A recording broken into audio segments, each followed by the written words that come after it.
ইন্নাল হামদুলিল্লাহ ওয়াসসালাতু ওয়াসসালামু আলা রাসূলিল্লাহ। সম্মানিত দর্শক, এই মুহূর্তে টিভির পর্দায় যারা আপনাদের প্রিয় চ্যানেল নেক্সাস টেলিভিশনের আয়োজনে ব্যাকমেন্স বিস্কিটস নিবেদিত ইসলামী জীবন বিধান দেখছেন, সকলকে জানাচ্ছি আন্তরিক শুভেচ্ছা, প্রীতি এবং সালাম। আসসালামু আলাইকুম ওয়া রাহমাতুল্লাহি ওয়া বারাকাতুহু। আশা করছি আপনারা সকলেই ভালো আছেন এবং সুস্থ আছেন। প্রিয় দর্শক, আপনারা জানেন প্রতিনিয়ত এই অনুষ্ঠান হয়ে থাকে বিশেষ একটি বিষয়ের উপর নির্ভর করে, এবং সেই বিষয়ের উপর আলোচনা পর্যালোচনা করার জন্য আমরা স্টুডিওতে আমন্ত্রণ করে থাকি দেশবরেণ্য আলেমদের। আজও তার ব্যতিক্রম নয়, আমাদের মাঝে উপস্থিত হয়েছেন বিশিষ্ট মিডিয়া ব্যক্তিত্ব শায়েখ আলী হাসান তৈয়ব, খতিব আন-নূর জামে মসজিদ, টঙ্গী, গাজীপুর। আসসালামু আলাইকুম ওয়া রাহমাতুল্লাহি ওয়া বারাকাতুহু। ওয়ালাইকুম আসসালাম ওয়া রাহমাতুল্লাহি ওয়া বারাকাতুহু। শায়েখ, আপনি কেমন আছেন? আলহামদুলিল্লাহ, হায়াকুমুল্লাহ। আপনি কেমন আছেন? জি শায়েখ, আলহামদুলিল্লাহ ভালো আছি। সম্মানিত দর্শক, আজকে আমাদের নির্ধারিত বিষয় হচ্ছে হজের শিক্ষা। হজ এমন একটি ইবাদত যেটা মানুষের জীবনকে পরিবর্তন করে দেয়। হজের আগের জীবন এবং হজের পরের জীবন, মানুষের অনেক পরিবর্তন লক্ষ্য করা যায় এই দুয়ের মাঝখানে। একটা মানুষ যখন হজে যায়, যখন বাইতুল্লাহ শরীফ জীবনের প্রথম দেখে, যখন ইহরামের কাপড়টা বাঁধে, তার যে অনুভূতি হয়, অথবা প্রথম যখন মক্কা শরীফের সেই গেটটি চোখে পড়ে, এই যে অনুভূতিগুলো তাকে নাড়া দেয়, তার পূর্বের জীবনের পাপের কথা মনে পড়ে, সে আল্লাহর দরবারে কান্না করে এবং আল্লাহর দরবারে মাফ চায় যে আল্লাহ তাআলা তাকে এমন একটি সুযোগ দিয়েছেন। এবং এই আত্মশুদ্ধিমূলক কর্মকাণ্ডে কিন্তু মানুষ পরিবর্তন হয়ে যায়। কিন্তু তার ব্যতিক্রম আমরা দেখি, কিছু কিছু মানুষ এমন আছে যে হজ করে আসে কিন্তু কোনো পরিবর্তন তার মাঝে হয় না। হজের আগেও ঘুষ খাওয়া, হজের পরেও একই বিষয় আমরা দেখতে পাই। আজকে এই বিষয় নিয়ে আমরা আলোচনা করব যে আসলে হজ থেকে আমরা কি শিক্ষা গ্রহণ করতে পারি। প্রথমেই আমি শায়েখের কাছে জানতে চাই যে আসলে হজের মৌলিক শিক্ষাটা কি, এই বিষয়ে যদি আমাদেরকে একটু জানাতেন। জি, ধন্যবাদ। নাহমাদুহু ওয়া নুসাল্লি আলা রাসূলিহিল কারীম ওয়া আতিম্মুল হাজ্জ ওয়াল উমরাতা লিল্লাহ। ক্বালা রাসূলুল্লাহ সাল্লাল্লাহু আলাইহি ওয়াসাল্লাম, মান হাজ্জা ফালাম ইয়ারফুস ওয়া লাম ইয়াকসুফ রাজা'a কায়াওমি ওয়ালাদাতহু উম্মুহু আও কামা ক্বালা আলাইহিস সালাতু ওয়াসসালাম। খুবই চমৎকার সময়োপযোগী একটি বিষয়। দেখা গেছে যে আজকে গতকালকেই হাজী সাহেবরা মোটামুটি তাদের হজের যে আনুষ্ঠানিকতা সেটা আনুষ্ঠানিকভাবে তাদের শেষ করেছেন, এবং দেখা গেছে যে কালকে থেকেই অনেক হাজী যারা কাছের আশপাশ দেশগুলো আছেন তারা হজ শেষ করে চলে যেতে শুরু করেছেন। মিনা থেকে সবাই প্রত্যাবর্তন করেছেন। সুতরাং হজের এই সমাপ্তি লগ্নে আমাদের এই ওয়ার্কশিট নিয়ে বসা দরকার যে হজ থেকে কি পেলাম, হজ আমাদেরকে কি দিয়ে গেল। দেখুন, যে কোনো মানুষ, বুদ্ধিমান জ্ঞানী মানুষ, বিচক্ষণ মানুষ, তার এটা বুদ্ধিমত্তার পরিচয় যে তিনি কোনো কাজ করার পরে সেই কাজের পর্যালোচনা করবেন। হজ একটা মানুষ জীবনে দীর্ঘদিন স্বপ্ন দেখার পরে, দীর্ঘদিন ধরে পুঁজি জমাবার পরে, তারপরেই কিন্তু মানুষ হজে যায় এবং তার জীবনের সঞ্চিত অর্থ নিয়ে হজে যায়। অনেকে জীবনের সব সম্বল বিক্রি করে হজে যান। তো সুতরাং আমাদেরকে বুঝতে হবে, চেষ্টা করতে হবে যে এই হজ থেকে আমাদের অর্জনটা যেন 16 কণায় পূর্ণ হয়। আল্লাহ নবী সাল্লাল্লাহু আলাইহি ওয়াসাল্লাম বলছেন, যে ব্যক্তি হজ করলো আর সে হজটা এমন হলো যে হজের মধ্যে রফাস নেই, সাখাফ নেই। রফাস কি? রফাস হলো যে কোনো ধরনের গুনার কাজ, পাপাচার, ছোট গুনাহ, কবিরা গুনাহ। সাখাফ মানে চিৎকার, চেঁচামেচি, ঝগড়া, বিবাদ, যেটাকে আল্লাহ তাআলা বলছেন ফালা রফাসা ওয়ালা জিদালা ফিল হজ। الحج أشهر معلومات فمن فرض فيهن الحج فلا رفث ولا فسوق ولا جدال في الحج। হজ হলো নির্দিষ্ট কয়েকটি মাসে, যে ব্যক্তি হজ করবে সে যেন এই হজের মধ্যে কোনো দৃশ্যমান গুনাহ, কোনো অদৃশ্য গুনাহ, ছোট গুনাহ, কবিরা গুনাহ, মৌখিক গুনাহ কিংবা সেটা আত্মিক, মানসিক বা শারীরিক যে কোনো ধরনের গুনাহ থেকে নিজেকে নিবৃত করে। এটা আল্লাহ রাব্বুল আলামিন আদেশ। তো রাসূল সাল্লাল্লাহু আলাইহি ওয়াসাল্লাম বলছেন যে এরকম করে হজ করে আসতে পারবে সে ব্যক্তি হজ করে যখন আসছে সে ওই দিনের মতো ফিরে আসছে যেদিন তার মা তাকে জন্ম দিয়েছিলেন। সুবহানাল্লাহ। সুবহানাল্লাহ। তার মানে হজের মাধ্যমে একটা মানুষ হজটাকে যদি হজের মতো করে করতে পারে তাহলে উনি একদম নিষ্পাপ হয়ে যান, তার কোনো পাপ থাকে না। এই জন্য আল্লাহ নবী সাল্লাল্লাহু আলাইহি ওয়াসাল্লাম আরেকটা হাদিসে বলছেন, ওয়াল হাজ্জুল মাবরুর লাইসা লাহু জাযাউন ইল্লাল জান্নাহ। আর আল্লাহর কাছে গৃহীত হওয়া, আল্লাহর কাছে আল্লাহর স্ট্যান্ডার্ড এবং মানদণ্ডে উত্তীর্ণ এরকম হজ, সেটার একমাত্র প্রতিদান হলো জান্নাত। সুবহানাল্লাহ। এখন এই জন্য আমাদের যে সমস্ত ভাইয়েরা হজে আছেন, হজের সফরে বাংলাদেশে এখন আসা শুরু হয়নি, 2-1 মধ্যেই শুরু হয়ে যাবে। আমি তাদের সকলের উদ্দেশ্যে অনুরোধ করব যে আপনারা একটু চিন্তা করবেন, আপনি একটু পর্যালোচনা করবেন যে আপনারা হজ থেকে কী নিয়ে আসছেন। বিশেষ করে আমাদের অনুষ্ঠান তো ইউটিউবে থাকে এবং ফেসবুকের পেজেও থাকে। আশা করি আমাদের এই বার্তাটা সবার কাছে পৌঁছে যাবে যারা হজ থেকে ফিরে আসবেন, যে হজ থেকে আসার পরে কেমন জীবন আমার কাম্য। দেখুন, হজ আমাদেরকে আল্লাহ নবীর ভাষায় নতুন জন্ম দেয়। হজ মানে একটা জীবন নতুন করে জন্ম লাভ করার মতো। আপনি দেখুন যে হজের মাধ্যমে একটা মানুষের ইসলামের পূর্ণতা লাভ করে। আমাদের জানি যে ইসলামের 5টি ভিত্তি আছে, বুনিয়াল ইসলাম ও আলিয়া খামসিন। ইসলামের ভিত্তি 5টি, এই 5টি ভিত্তির পঞ্চমটি হলো হজ। একটা মানুষ যখন হজ করেন তিনি ইসলামের পূর্ণতা দান করলেন। একটা বিল্ডিংয়ের মধ্যে 5টা পিলার হবে, তার উপরে 50 তলায় বিল্ডিং দাঁড়িয়ে থাকবে। তো একটা মানুষ যখন হজ করেন তখন তার পিলার সবগুলো পূর্ণ স্ট্রং। এখন উনি এটার উপর একদম খুব ভালো একটা বিল্ডিং দাঁড় যিনি করাতে হজ পারবেন। করেছেন তিনি তো যাকাতও প্রদান হ্যাঁ, করেছেন। তিনি যাকাত প্রদান করেছেন।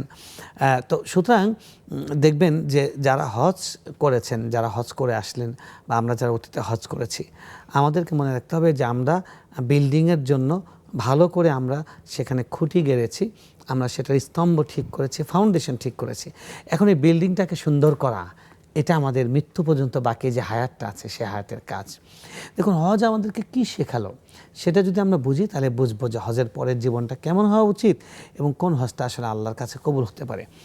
আল্লাহ রাসূল সাল্লাল্লাহু আলাইহি সাল্লামের হাদিস থেকে এবং কোরআন থেকে আমরা বিভিন্ন বাক্যে দেখি যে হজের প্রথম চাওয়া হলো হজের মাধ্যমে আল্লাহর লিল্লাহিয়ত, ওয়াহদানিয়ত এবং খুলুসিয়ত, অর্থাৎ একমাত্র আল্লাহর জন্য কাজ করা। দেখুন, আল্লাহ বলছেন ওয়াতিমুল হাজ্জা ওয়াল উমরাতা লিল্লাহ, তোমরা হজ করো এবং উমরা করো একমাত্র আল্লাহর জন্য। এবং এই যে একমাত্র আল্লাহ, এই লিল্লাহ, এই প্রত্যয়টি দেখবেন, লিল্লাহ মানে ফর আল্লাহ, এটি দেখবেন বারবার করে আল্লাহ বলেছেন। যেমন আল্লাহ বলেছেন ফাসল্লি লিরাব্বিকা ওয়ানহার। হ্যাঁ, আমাদের নবী সাল্লাল্লাহু আলাইহি ওয়াসাল্লামকে আল্লাহ মেনশন করে বলেছেন যে তুমি তোমার রবের জন্যই নামাজ পড়ো এবং রবের জন্যই কোরবানি করো। তার মানে আল্লাহর জন্যই হজ, আল্লাহর জন্যই কোরবানি। আবার আল্লাহ রাব্বুল আলামিন আর একটি আয়াতে বলছেন যে কুল ইন্না সলাতি ওয়া নুসুকি ওয়া মাহইয়ায়া ওয়া মামাতি লিল্লাহি রাব্বিল আলামিন। হে নবী, আপনি বলুন যে আমার নামাজ এবং আমার কোরবানি, হজ, এমনকি আমার জীবন, আমার মৃত্যু, সব কিছুই একমাত্র আল্লাহর জন্য। তো হজ আমাদের কাছে প্রথম যে শিক্ষা দেয় যে যে কোনো জিনিস, যে কোনো কাজ ইবাদত হিসেবে যখন করব সেটা একমাত্র আল্লাহর জন্য করব। আল্লাহ ছাড়া অন্য সেখানে কারো স্পেস থাকবে না। তাই এমন যদি হয় যে আমি মানুষের সামনে নামাজ পড়ার সময় নামাজটা খুব ধীরে ধীরে পড়ি, কিন্তু যখন বাসায় পড়ি খুব তাড়াহুড়ো করে পড়ি, তার মানে কিন্তু আমার নামাজটা একমাত্র আল্লাহর জন্য হয়নি। যেটা রাসূল সাল্লাল্লাহু আলাইহি ওয়াসাল্লাম বলেছেন তা'বুদাল্লাহ কাআন্নাকা তারাহ, তুমি আল্লাহর ইবাদত এমনভাবে করবে যে তুমি দেখছো যে আল্লাহ তোমার সামনে দাঁড়িয়ে আছেন। আল্লাহর সামনে আল্লাহ যদি দাঁড়ানো থাকেন তাহলে তার সামনে আমরা কীরকম আদব, ভক্তি, সমীহ রক্ষা করে ইবাদতটা করব, ঠিক সেভাবে ইবাদত করা। এখন আমাদের নামাজগুলোকে আমরা কিভাবে বানাতে পেরেছি, কতটা বানাতে, প্রত্যেকটা কাজের মধ্যে আমি কুরবানি দিচ্ছি, কুরবানির মধ্যে আমার কি টার্গেট ছিল, আমি কি এই টার্গেট নিয়ে কুরবানি করেছিলাম যে এই এলাকার সবচেয়ে বড় ধনী যেহেতু আমি, অতএব সবচেয়ে বড় গরুটা আমাকে কুরবানি দিতেই হবে, এটা একটা প্রেস্টিজের ইস্যু। তাহলে তার মানে কিন্তু আমার কুরবানি কিন্তু কুরবানি করার আগে কুরবানি হয়ে গেছে। আমি বলি যে আমাদের অধিকাংশের কুরবানি তো কুরবানির আগেই কুরবানি হয়ে যায়। ওইটা হলো আরবি কুরবানি, এটা হলো বাংলা কুরবানি, মানে এটা বরবাদ হয়ে যায়। কারণ এটা শুধুমাত্র নিয়তের কারণ। আল্লাহ দেখেন এই ইয়ের ব্যাপারে কি বলেছেন, ইন্নামা ইয়াতাকাব্বালুল্লাহু মিনাল মুত্তাকিন। হ্যাঁ, আল্লাহ কুরবানির একদম সূচনা যেখান থেকে হয়েছিল যে ওয়াতলু আলাইহিম নাবা আবনাই আদম ইয কাররাবা কুরবানান ফাতাকাব্বালা মিন আহাদিহিমা ওয়া লাম ইউতাকাব্বাল মিনাল আখর। আল্লাহ বলছেন যে আপনি তাদের সামনে আদমের 2 সন্তানের বৃত্তান্ত তুলে ধরুন যখন তারা কুরবানি করেছিল। তো এই যে প্রথম কুরবানির কথা, সেখানে আল্লাহ সুবহানাহু ওয়া তাআলা হাবিলের কুরবানি গ্রহণ করেছিলেন, কাবিলের কুরবানি গ্রহণ করেননি। কেন? এই হাবিল সেটা আল্লাহর ভাষায় মুখ দিয়ে বলেছেন যে ইন্নামা ইয়াতাকাব্বালুল্লাহু মিনাল মুত্তাকিন, আল্লাহ শুধু একমাত্র যেটা আল্লাহর জন্যই করা হয় সেটাকেই কবুল করেন। সুবহানাল্লাহ। তো আমরা এই হাদিসটা আমরা সবাই জানি যে ইন্নামাল আমালু বিন্নিয়াত, প্রত্যেকটা কাজ নিয়তের উপর নির্ভরশীল। একটা মানুষ ধরুন তার গৃহ নির্মাণ করছেন, তিনি বিল্ডিং করছেন, বিল্ডিং করার সময় তিনি যদি চিন্তা করেন যে মসজিদের মাইকের আওয়াজটা এদিক থেকে আসে, আমি জানালাটা এই পাশে দিচ্ছি কারণ আমি এই জানালা দিয়ে ফজরের সময় বিছানায় ঘুমন্ত অবস্থায় মুয়াজ্জিনের আজান শুনে, হাইয়া আলাস সালাহ শুনে, কাদ কামাতিস সালাহ এবং খায়রুম মিনান নাওম শুনে আমি ঘুম থেকে উঠবো, বিছানা ছেড়ে মসজিদে যাব।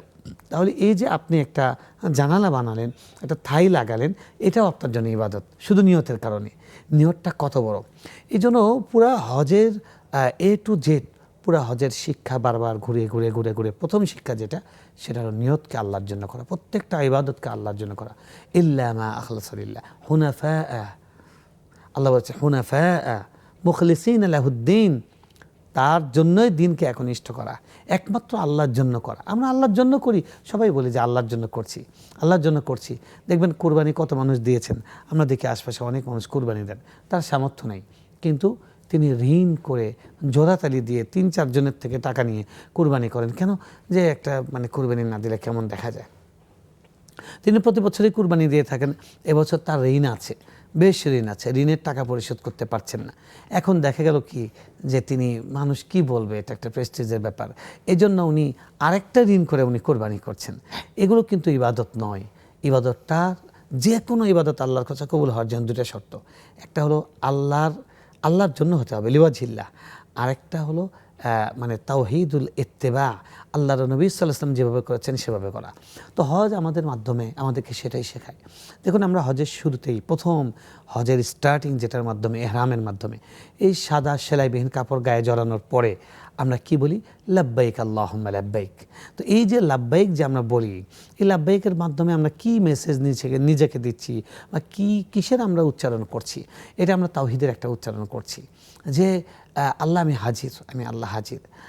ইব্রাহিম আলাইহিস সালাম ৫,৫০০ বছর আগে তিনি বলেছিলেন ওয়াজ্জিন ফিন নাসি বিল হজ। আল্লাহ রাব্বুল আলামিন ইব্রাহিমকে আদেশ দিয়েছিলেন আপনি মানুষের মধ্যে হজের আজান দেন। উনি বললেন হজের আজান দেব, মানুষ কিভাবে শুনবে, চারপাশে পাহাড়। আল্লাহ রাব্বুল আলামিন বলেন তুমি আজান দাও, পৌঁছে দেওয়ার দায়িত্ব আমার। তো আল্লাহ রাব্বুল আলামিন পৌঁছে দিয়েছেন।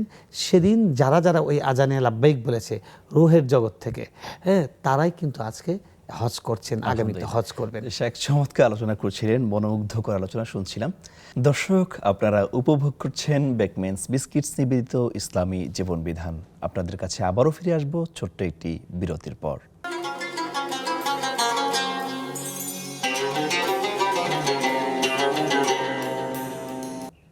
আসসালামু আলাইকুম দর্শক, আবারও স্বাগত জানাচ্ছি আপনাদের প্রিয় অনুষ্ঠান বেকম্যানস বিস্কিটস নিবেদিত ইসলামী জীবন বিধানে। আমরা আলোচনা করছিলাম হজের শিক্ষা নিয়ে। শায়েখ অত্যন্ত চমৎকার আলোচনা করছিলেন, আমরা সেখান থেকে আবার শুরু করতে চাই। শায়েখ, হজের শিক্ষা নিয়ে যে আলোচনা করছিলেন সেটা আবার। জি, ধন্যবাদ। আলহামদুলিল্লাহ, আমরা প্রথম যে পয়েন্টটা এনেছি শিক্ষা, যে হজ প্রথম আমাদেরকে নিয়তের বিশুদ্ধতা এটা শেখায়।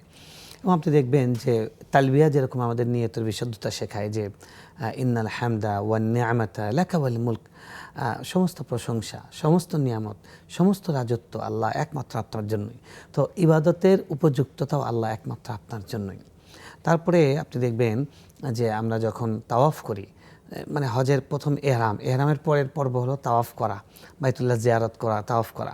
তাওয়াফের শুরুতে আমরা কি করি? প্রথমে আল্লাহু আকবার, হাজের আসওয়াদের দিকে ইশারা করে দূর থেকে, আর যদি স্পর্শ করা যায়, চুমু করা যায় সেটা তো ভালো, সেটা খুব একটা সুযোগ হয় না বর্তমান বাস্তবতায়। তো দূর থেকে ইশারা করে, ওই যে যেখানে সবুজ চিহ্ন দেওয়া আছে, লাইট জ্বালানো আছে, তো আল্লাহু আকবার, বিসমিল্লাহি আল্লাহু আকবার। এই যে আল্লাহর বড়ত্ব বর্ণনা করছি, যে আল্লাহ আপনি বড়, তাই আমার এই ইবাদত এটা একমাত্র আল্লাহর জন্য। এবং প্রত্যেকটা জিনিস, হজের প্রত্যেকটা জিনিস আপনি দেখেন। এরপরে সাই, ইন্না সাফা ওয়াল মারওয়াতা মিন শাআইরিল্লাহ, নিশ্চয় সাফা এবং মারওয়া আল্লাহর নিদর্শন।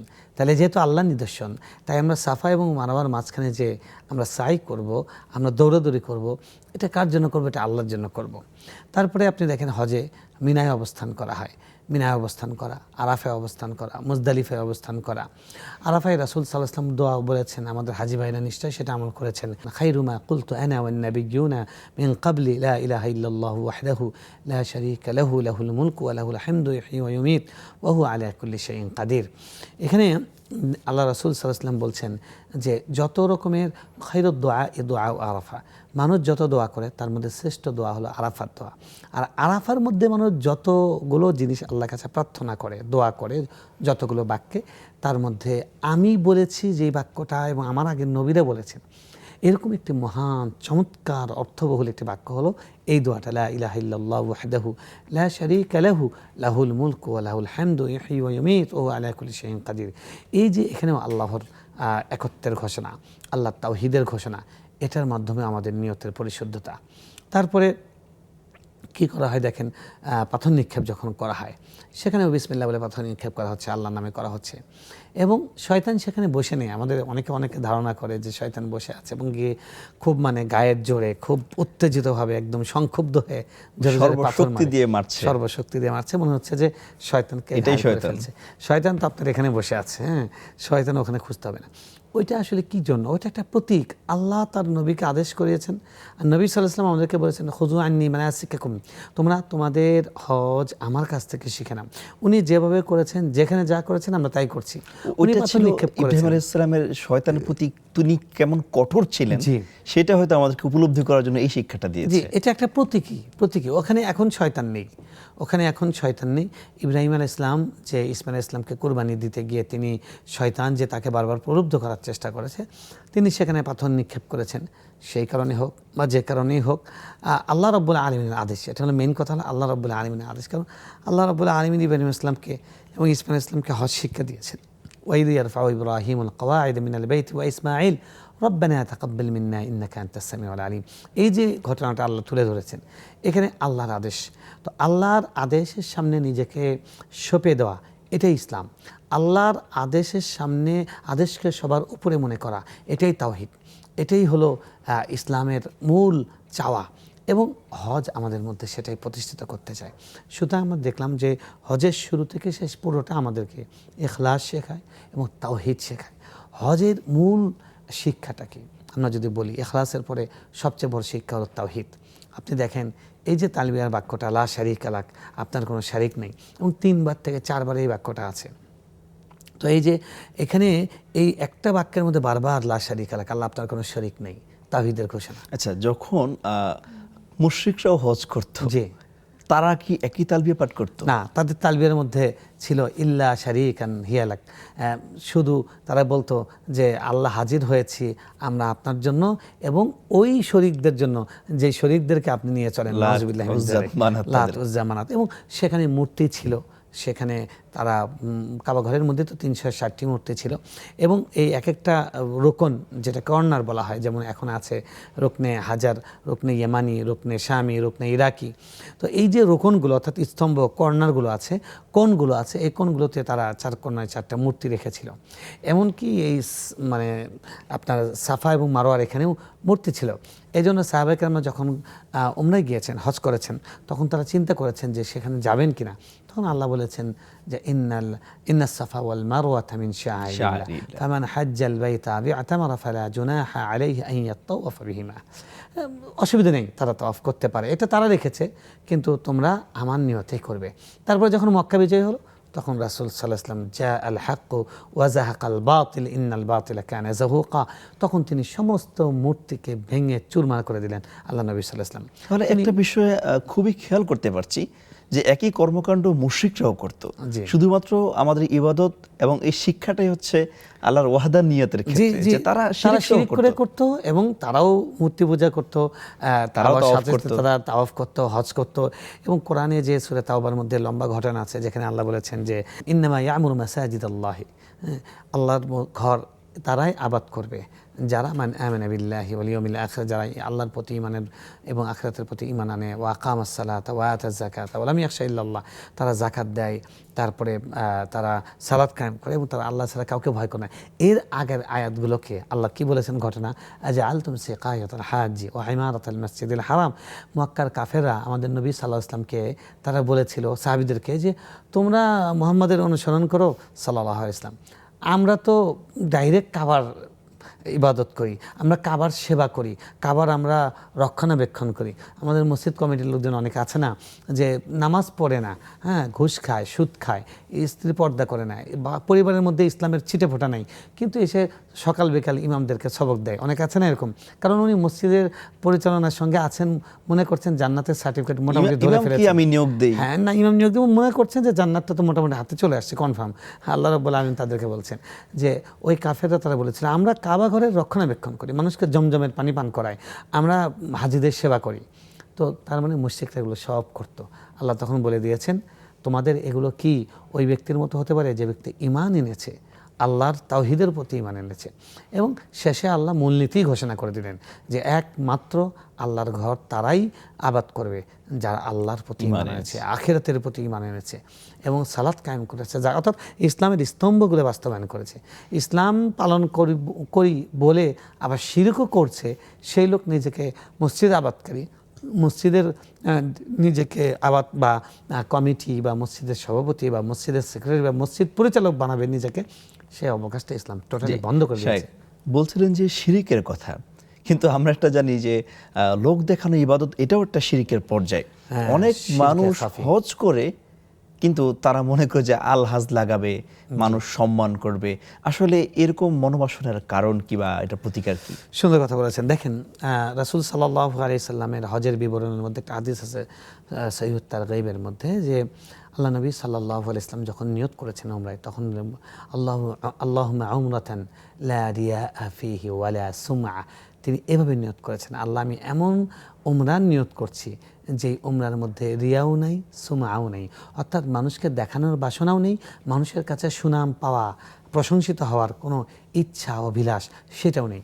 আজকাল খুবই দুঃখজনক বাস্তবতা যে আমাদের প্রত্যেকটা ইবাদতের মধ্যে, প্রত্যেকটা ভালো কাজের মধ্যে এত শো অফ করি আমরা এত বেশি লৌকিকতা, এত বেশি মানুষের প্রদর্শন করি। আরে ভাই, আপনি হজে যাচ্ছেন, উমরায় যাচ্ছেন, আপনি ইহরামের বসন আপনি গায়ে জড়িয়েছেন, আপনি শুধু আখিরাত চিন্তা করবেন, আপনি আখিরাতকে নিয়ে ব্যস্ত থাকবেন। আপনাকে কে বলেছে আপনার এই সাদা কাপড় জ্বলানো ছবি ফেসবুকে দিতে? আবার উনি ফেসবুকে ছবি দিয়ে বলেন যে হজে যাচ্ছি, উমরায় যাচ্ছি, আপনারা সবাই দোয়া করবেন। আপনি সবার জন্য দোয়া করবেন, আপনি এখন আল্লাহর মুসাফির, আল্লাহর ঘরের মুসাফির, আপনি যা দোয়া করবেন তাই কবুল করবেন। হাদিসের ভাষায় আল্লাহ রাসূল সাল্লাল্লাহু আলাইহি ওয়াসাল্লাম বলেছেন দাআহুম ফাআজাবু, আল্লাহ তাদেরকে ডেকেছেন, তারা আল্লাহর ডাকে সাড়া দিয়ে এখানে হাজির হয়েছে, তারা দয়ুফুর রহমান, সুবহানাল্লাহ। এই জন্য এই ধরনের আলহাজ নাম লেখা ঠিক নয়, এগুলো বলা ঠিক নয়, এটা আমাদের রিয়ার একটা বড় রকমের প্রদর্শনী। জি, শেখ চমৎকার বলছিলেন। দর্শক, আপনারা উপভোগ করছেন বেকমেন্স বিস্কিটস নিবেদিত ইসলামী জীবন বিধান। আপনাদের কাছে আবারও ফিরে আসবো ছোট্ট একটি বিরতির পর।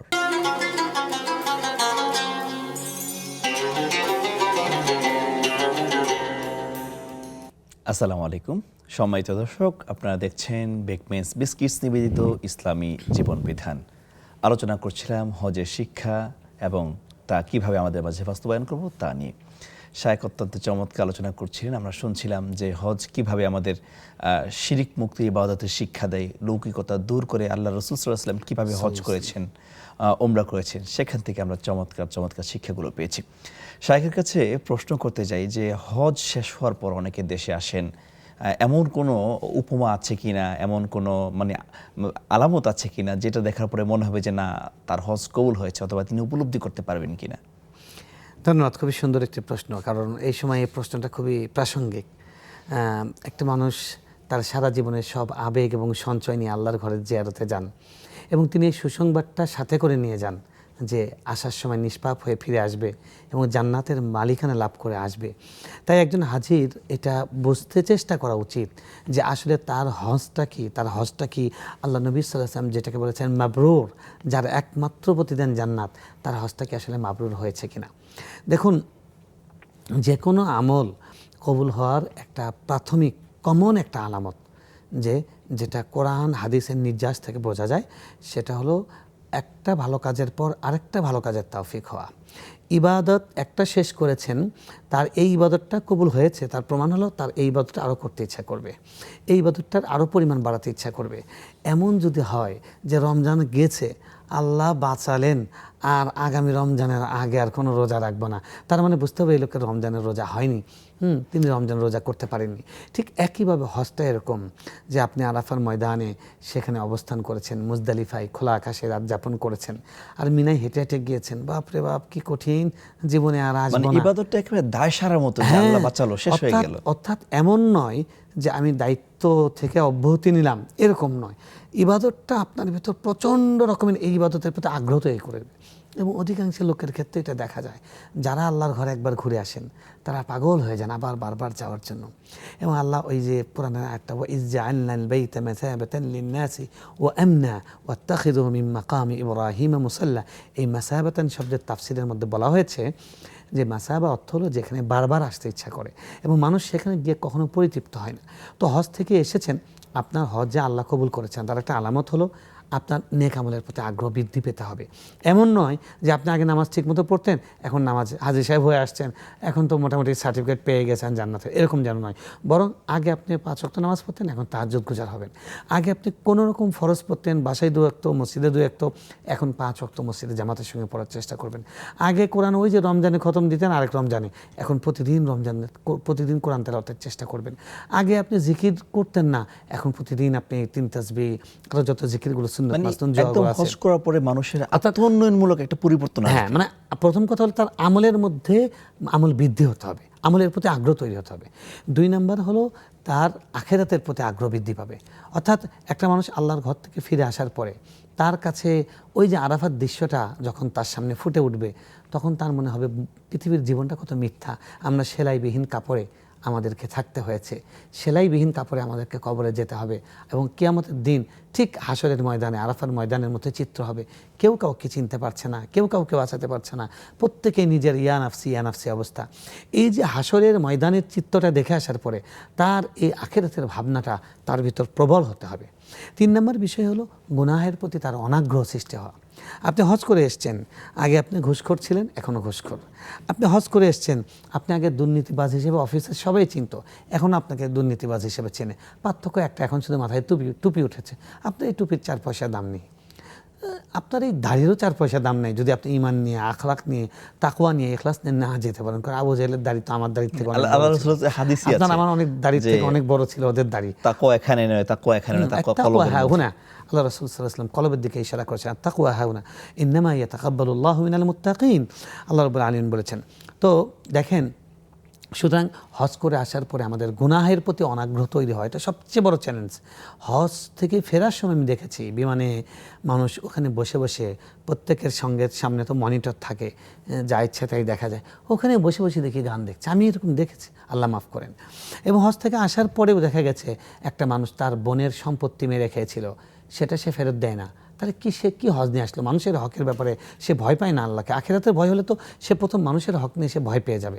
স্ত্রীর মহারানা, তাদের বিয়ের দাম্পত্য জীবন 40 বছর 50 বছর হয়ে গেছে, উনি জমি কিনছেন, ফ্ল্যাট কিনছেন, সব হচ্ছে, স্ত্রীর মহারানা উনি পরিশোধ করছেন না। তাহলে কি ভাই, আপনি কি আসলে আখিরাতকে ভয় পান?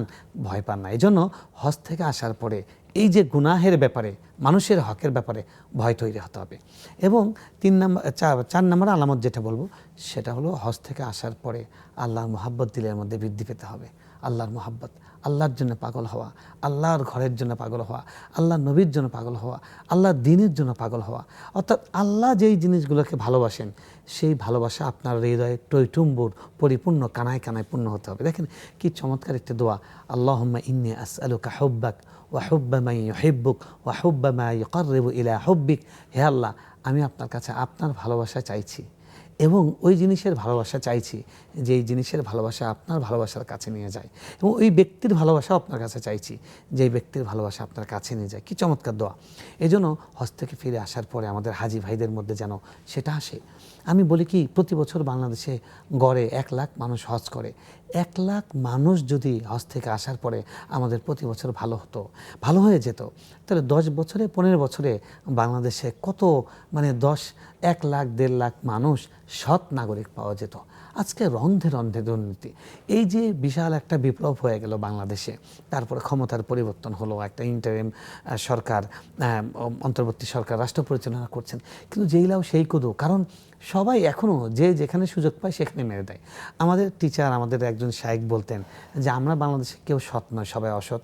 সৎ তারাই যারা সুযোগের অভাবে সৎ, সুযোগ পায়নি এই জন্য দুর্নীতি করেনি। এই জন্য আমাদের ভেতরে যদি আল্লাহর ভয় তৈরি না হয় এবং গুনাহের প্রতি, হারামের প্রতি ঘৃণা তৈরি না হয়, তাহলে আমাদের এই ইবাদতের স্বাদ আমরা পাইনি। জি শেখ, আসলে এই যে হজ করতে গেলে দেখা যায় ধনী গরিব সবাই এক কাতারে থাকে এবং মানে সম্পদের তারতম্য অনুযায়ী কিন্তু মোটামুটি কাতারে কোনো তারতম্য হয় না।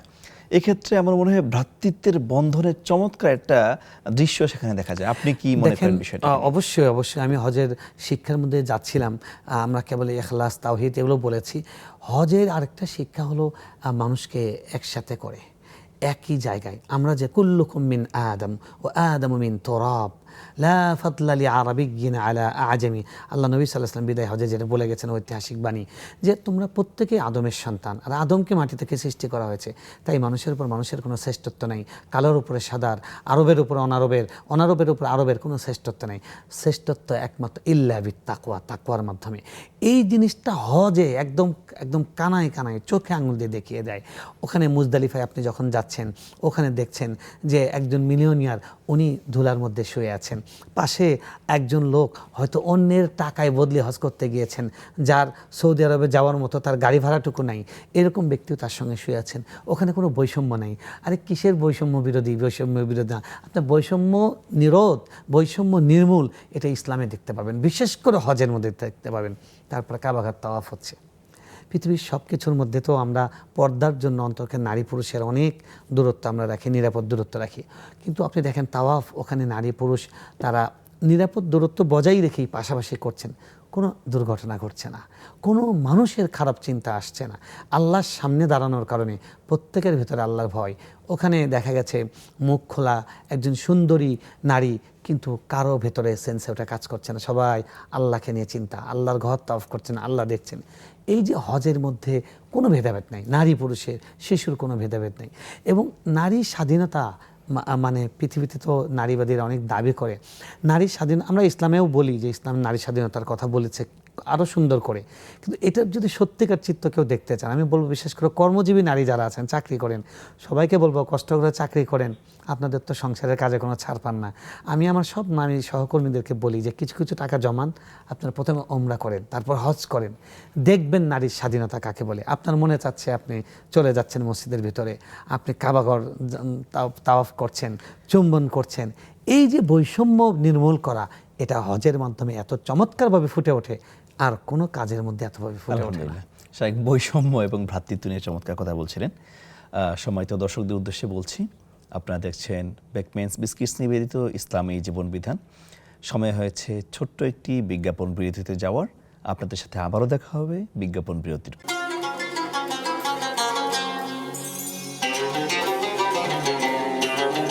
আসসালামু আলাইকুম দর্শক, আপনারা দেখছেন বেকমেন্স বিস্কিটস নিবেদিত ইসলামী জীবন বিধান।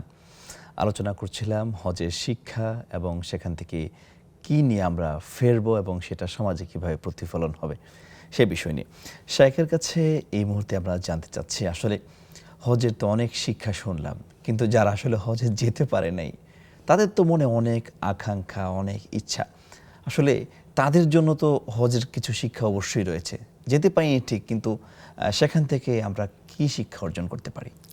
ধন্যবাদ। প্রথম শিক্ষা হলো আল্লাহ রাব্বুল আলামিন আমাদেরকে হজে যাওয়ার তৌফিক দেননি, কিন্তু রাসূল সাল্লাল্লাহু আলাইহি ওয়াসাল্লাম আমাদেরকে হজের অনেকগুলো অফার দিয়ে গেছেন।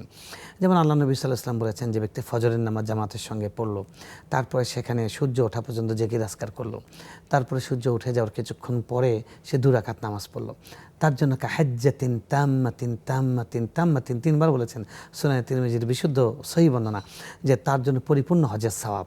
এরকম অনেক আমল আছে যে আমলগুলোর মাধ্যমে হজের সওয়াব পাওয়া পাওয়া যায়। তো সেই কাজগুলো আমরা করতে পারি। 2 নম্বর বিষয় হলো এই যে জিলহজ মাসে আমরা মাত্রই যে আমলটা করে আসলাম, যে চাঁদ ওঠার সঙ্গে সঙ্গে, জিলহজের চাঁদ ওঠার সঙ্গে সঙ্গে যারা কুরবানি করবেন তাদের জন্য চুল, নখ, গোঁফ এগুলো কাটতে রাসূল সাল্লাল্লাহু আলাইহি ওয়াসাল্লাম নিষেধ করেছিলেন। এটা কেন? এটা হাজিদের সঙ্গে সাদৃশ্য অবলম্বন করা। হাজিরা যেরকম তাদের কিছু নিষিদ্ধ বিষয় তাদের উপর আরোপ হয়ে যায়, যেগুলো অন্য সময় বৈধ, চুল কাটা, গোঁফ কাটা এগুলো অন্য সময় বৈধ, কিন্তু এহরাম অবস্থায় এগুলো কাজ করা নিষিদ্ধ। ঠিক তাদের সঙ্গে সাদৃশ্যতা অবলম্বন করে আমাদেরকে এই কাজগুলো দেওয়া হয়েছিল। আমরাও হাজিদের মতো সেই যে প্র্যাকটিস, যে আল্লাহর আদেশের সামনে সমর্পিত হওয়া, সেটা যারা আমরা হজের বাইরে আছি তাদের জন্য। তারপরে হজের আগের দিন, হজের সবচেয়ে বড় রুকন আরাফা, সেটা আরাফার লোকদের জন্য আল্লাহ রসুল সাল্লাল্লাহু আলাইহি ওয়াসাল্লামের ঘোষণা যে আল্লাহ তাআলা ওই দিন আরাফাবাসীকে নিয়ে গর্ব করেন।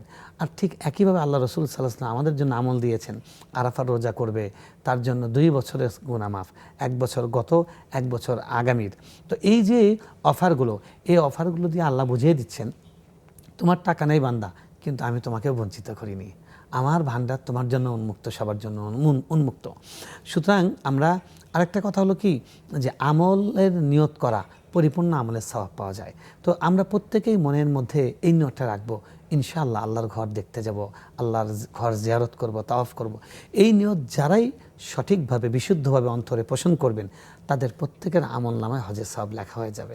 শেখ, আপনার কথাটা শুনে মনে হলো যে আল্লাহ তাআলা গরিব যারা, তাদেরকে অধিকার বেশি দিয়েছেন।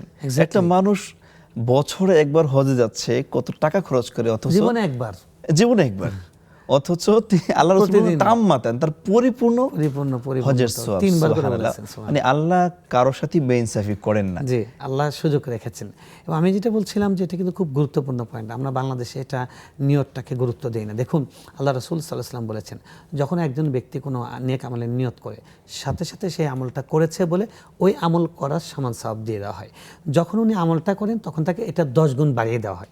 তো আপনি যখন নিয়ত করলেন, নিয়তের সঙ্গে সঙ্গে হজের সওয়াব লেখা হয়ে যাবে। তো এই জন্য হজের পরিপূর্ণ হজ করার নিয়ত করা, এটা আমাদের জন্য জরুরি। এবং হজের নিয়ত করে আল্লাহর কাছে দোয়া করতে থাকা।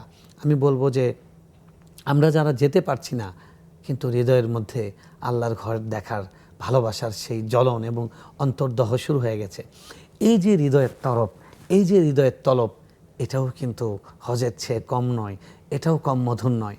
কাবাঘর দেখে অযোধ্যারায় চোখ থেকে পানি ঝরার যেই অনুভূতি, আর কাবাঘর দেখতে পারছি না এজন্য যে বিরহ, এই বিরহের মজা এটাও কম নয়।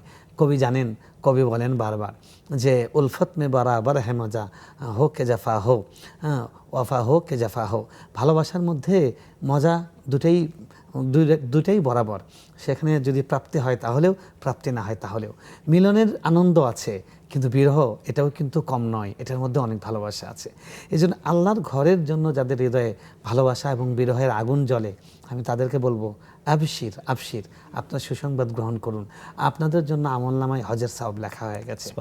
এবং হাজিদের মতো, সবচেয়ে বড় কথা, হাজিদের মতো ওই গুণামুক্ত জীবনের পাঠ আমাদেরকে আল্লাহ দিয়েছেন। এই 10 দিন আমরা, আমাদেরকে বৈধ কাজকে আল্লাহ নিষিদ্ধ করে দিয়েছেন, যাতে এই 10টা দিন আমরা প্র্যাকটিস করি কিভাবে আল্লাহর নিষিদ্ধ জিনিস থেকে আমরা বিরত থাকা যায়।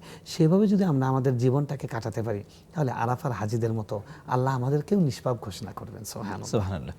শেখ, সামাজিকভাবে হজের যে প্রভাব, এইটা আসলে কিভাবে বিস্তার করে? সামাজিকভাবে দেখেন, আল্লাহ বলেছেন কি ওখানে, যে ফি আয়াতুম বাইয়িনাতুম মাকাম ইব্রাহিম, আল্লাহ অনেক নিদর্শন রেখেছেন। এবং আল্লাহ বলেছেন মানাফিউ লিন-নাস, এখানে অনেক উপকার আছে। হজের অনেক উপকারের মধ্যে দেখবেন, হজ সামাজিক সম্প্রীতি ছড়িয়ে দেয়। আপনার আত্মীয় স্বজনের সঙ্গে 5 বছর 10 বছর এসে দেখা সাক্ষাৎ হয় না, কিন্তু একটা লোক হজে যাচ্ছে, তার সঙ্গে তার বাড়িতে যায়, তার সঙ্গে ফোনে যোগাযোগ করে, আসার পরে ওখান থেকে জমজম খেজুর হাদিয়ে দেয়।